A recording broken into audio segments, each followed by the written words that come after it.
It began on a humid August night in 1973, when the air in the small Texas border town of Reed Ridge felt thick enough to cut with a knife, and two men decided to risk everything for a rumor that sounded too wild to be true. Their names were Carl Denton and Roy Maddox, mechanic and delivery driver, respectively, both drifters who had worked odd jobs around the Rio Grande Valley for years. Both broke enough to listen when someone in a smoky bar whispered about a cartel boss who didn't trust banks. His name was Emilio Vargas, a quiet, aging figure who owned a ranch 10 miles outside of town. To most, he was a cattle exporter.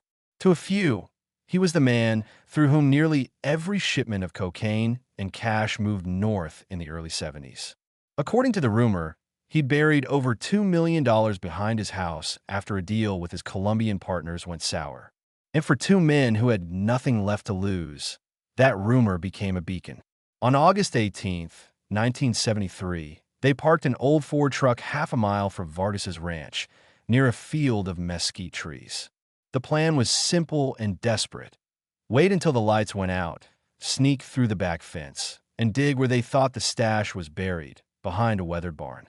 They carried 2 shovels, a flashlight wrapped in red cloth, and a revolver with 1 bullet.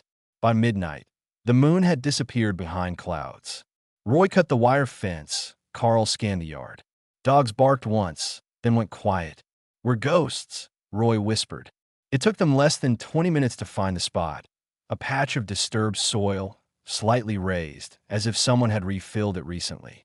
They dug fast, sweat dripping, hearts racing, and when Carl's shovel hit something solid, both froze. Beneath a few feet of dirt was a metal case sealed with tape. Carl cracked it open.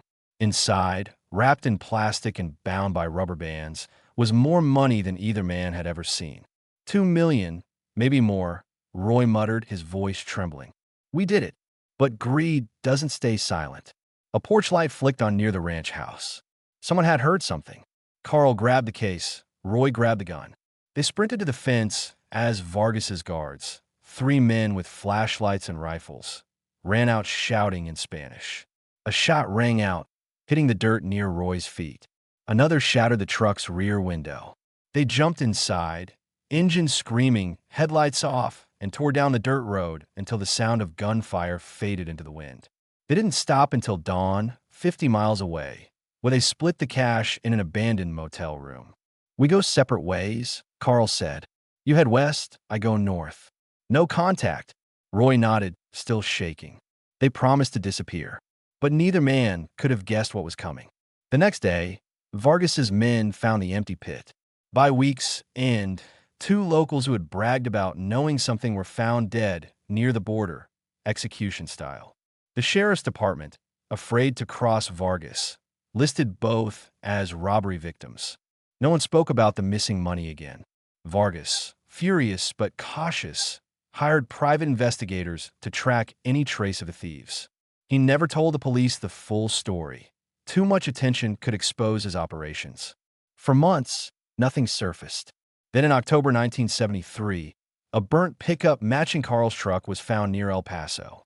Inside were traces of blood and a half-empty bottle of whiskey. But no body. The official report said accidental fire. Those who knew better whispered otherwise. Years passed. Roy Maddox surfaced under a different name in Arizona, working construction, drinking too much, keeping his head down.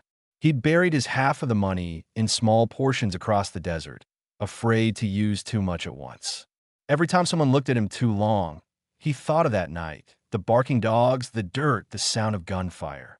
Vargas, meanwhile, kept his empire afloat, though paranoia consumed him. In 1976, one of his men claimed to have tracked Roy to Tucson, but the trail went cold. Then, in 1979, Vargas himself vanished. His ranch burned down. Locals said he'd fled to Mexico. Others said his own men turned on him. Officially, the Vargas case ended that year, with the words presumed dead. But Reed Ridge never forgot. In 1983, a drought hit the region, and a construction crew digging near the old Vargas ranch unearthed something strange: a rusted metal box filled with water-damaged banknotes, most marked with 1970 to 72 serial numbers.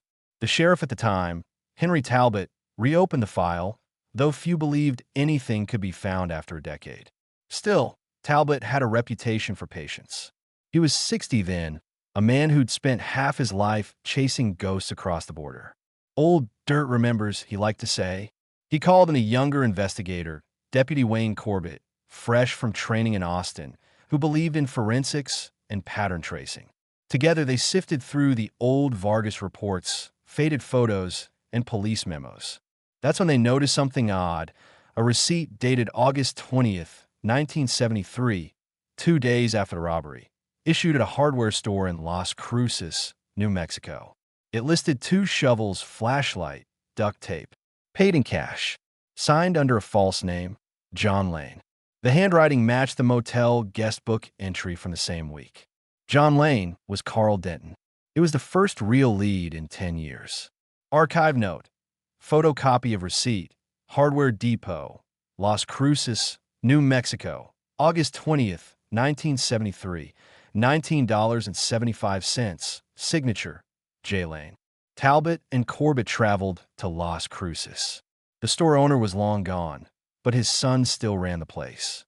"I remember that name," the man said when shown the photocopy. "Guy bought tools, nervous fella, asked for a map. Said he was headed to Silver City." Silver City, a mountain town near the New Mexico border, isolated, quiet. They drove there the next day, following a rumor that a drifter named Carl had once rented a cabin nearby. The cabin was still there, owned by a reclusive widow named June Harlow. "He stayed here that fall," she said softly, showing them an old rental log. "Paid in cash, never gave a real name. Said he'd been in an accident." She hesitated, then opened a small tin box. Inside was a photograph, edges yellowed. 2 men standing near a pickup, smiling awkwardly. "He left this behind," she whispered. "Said it was bad luck to keep it." Talbot studied the photo. On the back, faint pencil writing, "Reed Ridge, August 1973. The faces matched the old mugshots of Denton and Maddox. The trail had resurfaced. Archive photo, 2 men standing beside Ford pickup, license plate partially visible, TX4N37. That night, Talbot replayed the old witness reports. One detail stuck. A neighbor near Vargas's ranch had heard a metal scraping sound around midnight, then a truck speeding away. The timing matched. The pieces were falling into place. But before Talbot could continue, something unexpected happened. A week later, an anonymous letter arrived at the Reed Ridge Sheriff's Office. No return address. Inside was a single line: "You're looking in the wrong decade. Check Tucson, 1975. It was signed simply, R. The handwriting was shaky but familiar.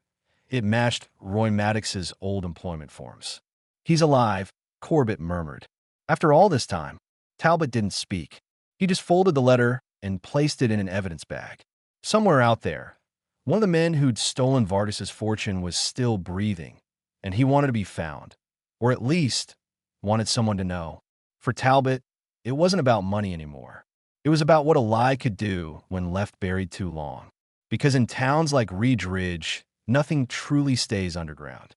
And when the ground finally gives, the truth crawls out with it.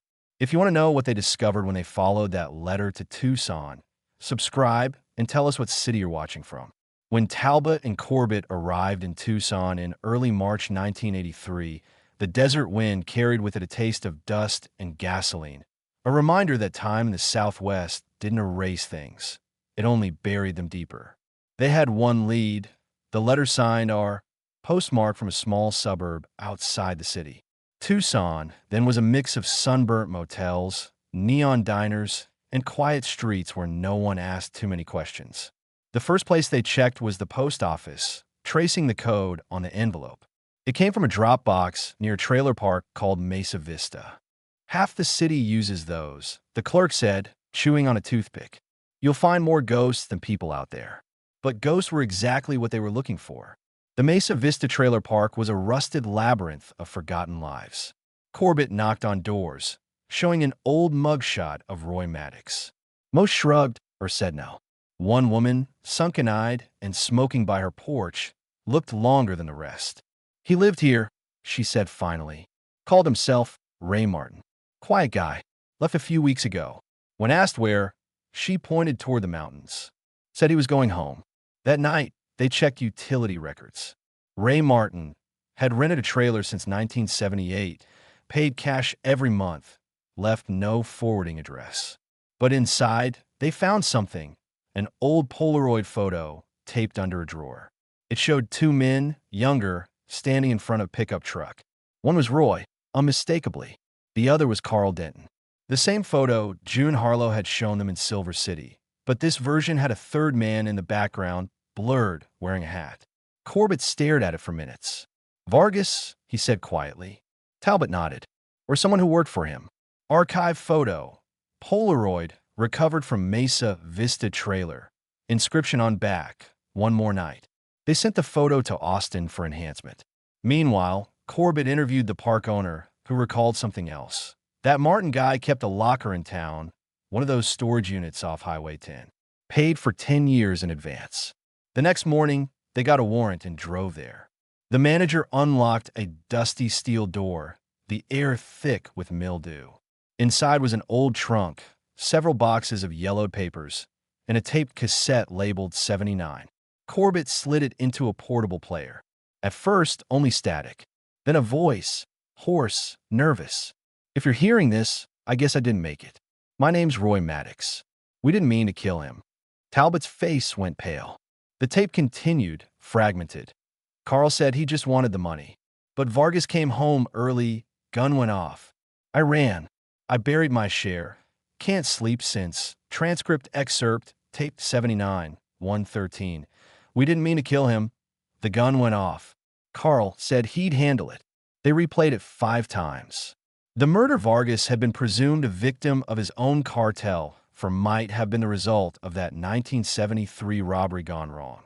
This changes everything, Corbett whispered. But the question remained, where was Carl Denton? And what happened after that night? In April, a report from the photo lab came back.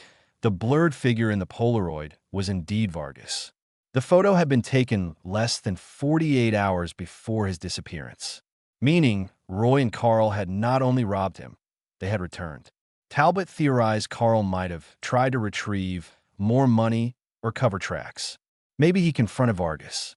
Maybe it went bad. The next step was clear. They had to find Carl's trail. They combed through old missing persons reports and found one from 1974 in Colorado under the alias John Lane. A man matching Carl's description had died in a hunting cabin fire. But the coroner's report listed the body as unidentifiable. No dental records. No fingerprints. Could have been anyone, Corbett said, or could have been staged. The deeper they dug, the stranger it became. A bank in Santa Fe reported large cash deposits in 1975 to 1976, all under fake business fronts.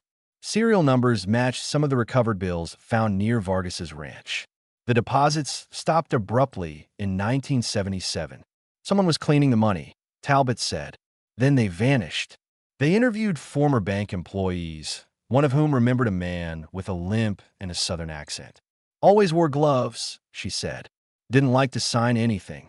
In May, Corbett tracked a lead to a cemetery outside Flagstaff. A grave marked John Lane, 1942 to 1974. Fresh flowers. Someone had been visiting. A caretaker mentioned a woman, blonde, in her 50s, came twice a year. Never said much. Left early. When they showed him Roy's picture, he shook his head. Not him. A week later, an anonymous tip came through the station's answering machine. You're getting close. He's not in the ground. The call was traced to a payphone in Tucson. The timestamp matched the day they found the tape. Someone was watching. Corbett grew restless. He's toying with us, he said. But Talbot, older and slower, knew patience. He's not playing. He's confessing in pieces. In June, a break came from the most unexpected place. A retired Border Patrol agent named Leon Ortega contacted them after reading a small-town article about the reopened case. I knew a man called Carl in 77, Ortega said. Helped me fix a truck down near Nogales. He limped bad. Said he'd worked construction in New Mexico, burned his leg. Paid for gas with old bills. I thought nothing of it. Ortega still had something else, a postcard Carl had given him. On the back, "If anyone asks, I never made it north." It was postmarked from Hermosillo, Mexico. "He crossed the border," Corbett said, "and stayed gone." They sent the info to Mexican authorities, but no record of Carl Denton or any alias surfaced. That might have been the end, until July, when one final piece surfaced. The tape. The same tape labeled 79, it wasn't the only one. Hidden inside the trunk's lining was another cassette, unlabeled. When played, it contained a second voice, calmer, deeper. "Roy, if you're hearing this, I forgive you," it began. "But you know they'll never stop digging. I did what I had to do. Vargas wasn't dead when I left him. He begged me to finish it." The voice matched known recordings of Carl Denton from old traffic stops. It was his farewell. Transcript excerpt, unlabeled tape, 047. "Vargas wasn't dead. He begged me to finish it. We were in too deep." Corbett's jaw tightened. So Vargas lived through the robbery. Carl shot him later. Talbot nodded. "Mercy or murder, it's the same dirt." They contacted Mexican police again. Weeks later, confirmation arrived. A skeleton found near Hermosillo in 1981, identified by dental work to a Texas native. A single bullet hole in the skull. The coins in his pocket dated 1973. He'd been buried under a false name, John Lane. It was Carl. The circle closed, almost, but not quite. Roy was still missing. The last trace of him was the letter that had started it all. Then, one late August evening, a patrol car found a burned-out sedan near Reed Ridge, on the same road where Carl's truck had been found a decade earlier. Inside, an unrecognizable body. In the glove compartment, a driver's license for Ray Martin. Next to it, a single envelope addressed to Sheriff Henry Talbot. It contained a brief note. "I'm tired of running. I kept half of it in the ground where it began. The rest burned with me." There was also a faded photograph, the same one of the two men, smiling beside their truck. On the back, one final line, "Forgive me, Carl." The case closed quietly. Officially, the Reed Ridge robbery of 1973 was reclassified as homicide and accidental death. Unofficially, it became legend, a story whispered across bars and back roads, about two men who stole from a monster and became monsters themselves. Talbot retired the following year. Corbett stayed on, eventually taking his place. Decades later, he would still tell young deputies, "Every crime leaves something behind. Sometimes it's evidence. Sometimes it's guilt."